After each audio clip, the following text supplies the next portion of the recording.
Ano na nga ba ang update kay Court Matthew Tevez na anak ni Congressman Arnie Tevez? Nakakapanalo pa lang sa kanyang panangalawang serbisyo bilang kongresista sa 2nd District ng Negros Oriental.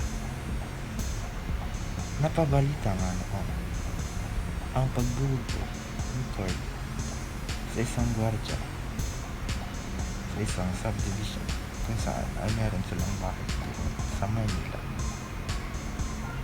Ang gwardya nga ay binugbog ni Court Tevez, kaya naman ay pumunta siya sa Vito o kay Ben Tulfo.